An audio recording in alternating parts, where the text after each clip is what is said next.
Assalamualaikum warahmatullahi wabarakatuh. Alhamdulillahirabbil alamin. Assalatu wassalamu ala asrofil anbiya wal mursalin wa ala alihi washabihi ajmain, amma ba'du. Rabbi shrah li sadri wa yassir li amri wahlul 'uqdatam min lisani yafqahu qawli. Perkenalkan, nama saya Sabrina Konita Fitriani. Saya asal dari Palangkaraya. Sekarang saya sudah ada di kelas 2 SMP Alamina Insan. Di sini saya akan menyampaikan sebuah kultum yang berjudul meningkatkan kualitas ibadah. Hadirin rahimakumullah, hati-hati ya dengan sholat yang menipu. Apa itu sholat yang menipu? Jadi sekarang tuh banyak orang yang menggunakan ibadah untuk meraup kerakusan dunia. Seperti kisah ini.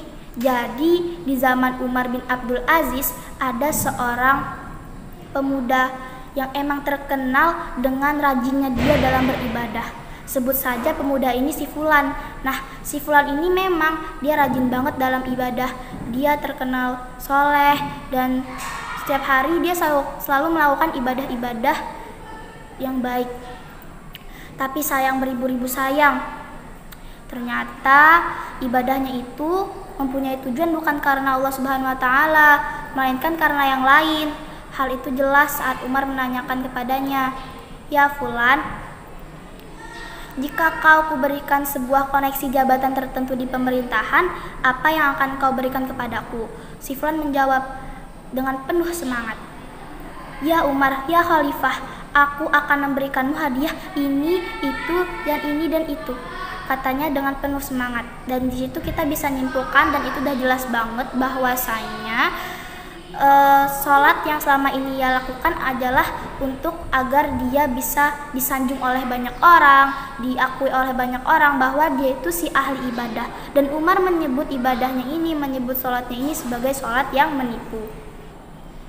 Ibadah yang benar atau shahihul ibadah itu bertumpu pada kejelasan orientasi atau kejelasan tujuan. Nah, seperti firman Allah di Quran surah Al-An'am ayat 162 yang berbunyi, A'udzu billahi minasyaitonir rajim. Bismillahirrahmanirrahim. Qul innas salati wa nusuki wa mahyaya wa mamati lillahi rabbil alamin. Yang artinya, katakanlah Muhammad, sesungguhnya salatku, ibadahku, hidupku dan matiku hanyalah untuk Allah, Tuhan seluruh alam. Nah, jadi udah jelas banget kan bahwasanya kita sebagai manusia itu melakukan ibadah itu hanya satu tujuan, yaitu Allah Subhanahu wa Ta'ala. Bukan melainkan karena orang-orang yang ada di dunia, bukan melainkan karena sanjungan-sanjungan dari orang-orang yang ada di dunia. Setelah itu juga, ibadah itu adalah tuntutan atau konsekuensi dari terciptanya makhluk hidup.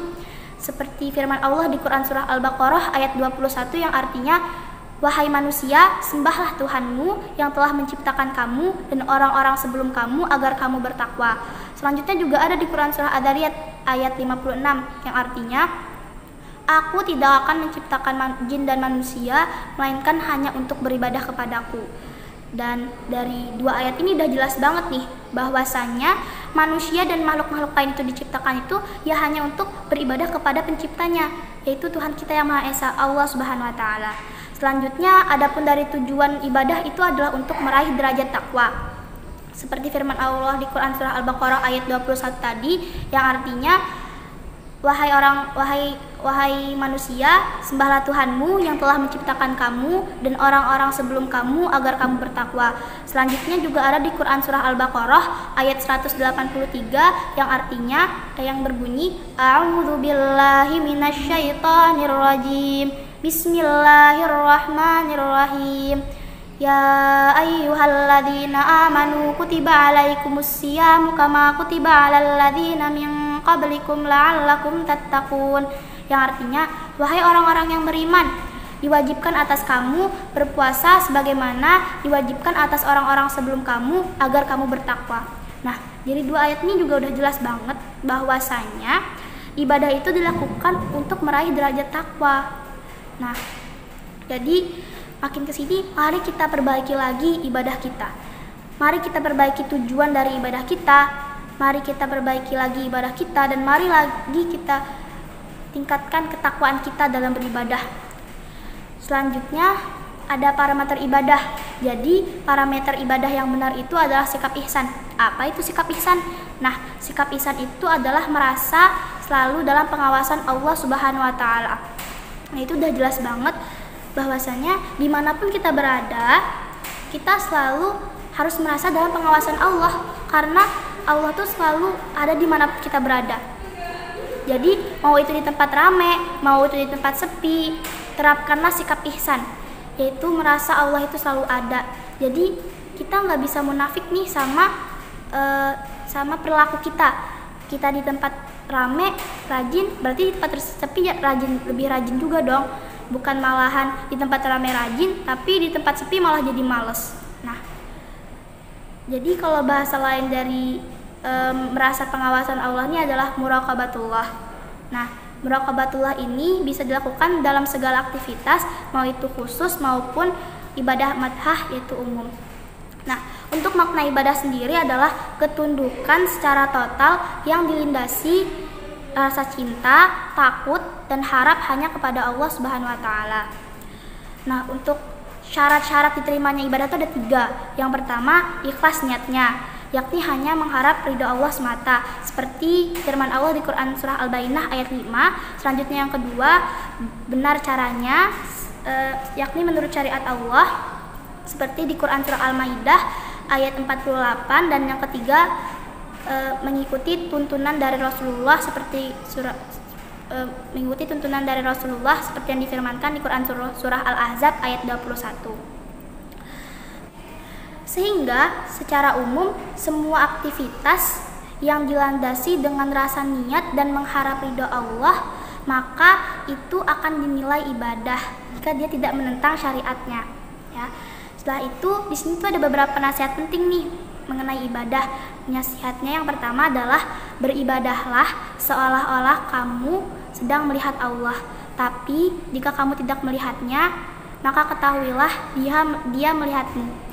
Nah, jadi anggap aja nih hadis riwayat Muslim. Jadi anggap aja nih bahwasanya tuh Allah tuh, kalau misalnya kita tuh ada di hadapan Allah, kalau memang Allah nggak ada di hadapan kita tetap harus tahu bahwasanya Allah tuh selalu ngeliat kita, Allah tuh selalu ada di dekat kita. Setelah itu di sini juga ada nasihat-nasihat Imam Hasan Al-Banna. Jadi nasihatnya yang pertama adalah senantiasa meluruskan niat dalam setiap waktu, kesempatan, dan aktivitas. Jadi di waktu apapun, di kesempatan manapun, di aktivitas manapun, usahakan niat kita tuh lurus gitu, hanya kepada Allah Subhanahu wa Ta'ala, dan juga dilandasi dengan rasa yang ikhlas gitu. Setelah itu meningkatkan kualitas ibadah seihsan mungkin. Ya tadi, selalu merasa dalam pengawasan Allah. Jadi ibadah apapun kita harus selalu merasa bahwa ibadah kita tuh lagi diawasin oleh Allah, maka berikanlah ibadah yang terbaik gitu. Ibadah yang benar-benar dilandasi dengan rasa ikhlas karena Allah Subhanahu wa Ta'ala. Setelah itu selalu menjaga kesucian dimanapun kita berada. Jadi diusahakan ya, kita tuh selalu bisa berwudu gitu dimanapun kita berada, masih ada wudu lah. Lalu itu juga ada menjaga waktu-waktu sholat. Nah, jadi kita sebagai manusia harus bisa menjaga waktu-waktu sholat di awal waktu. Jadi kalau misalnya udah ada panggilan Allah nih, panggilan azan, maka segerakanlah sholat, tinggalkanlah semua pekerjaan, tinggalkanlah semua tugas-tugas, dan mari kita bersama-sama untuk menuju panggilan Allah itu. Mari kita sholat berjamaah. Takutnya nih ya, kalau misalnya kita terlalu sering menunda-nunda hingga suatu saat, nauzubillah min zalik, kita menunda sholat nih dikarenakan ada pekerjaan, padahal kerjanya itu bisa dinanti-nantiin gitu, tapi kita tetap mau kerja, kita nunda-nunda dulu. Terus kita pulang ke rumah naik motor, tahu-taunya sebelum sampai rumah udah sampai rumah yang lain, jadi ya nggak sempat sholat kan. Itu ya nauzubillah banget. Terus tuh yang terakhir, sedapat mungkin tunaikan sholat berjamaah di masjid, terkhususnya untuk laki-laki nih. Jadi dibiasakan dari masih usia anak-anak untuk bisa sholat berjamaah di masjid, agar nanti waktu gede udah menjadi hal yang biasa. Mungkin itu aja, sekian, mohon maaf jika ada salah kata. Wassalamualaikum warahmatullahi wabarakatuh.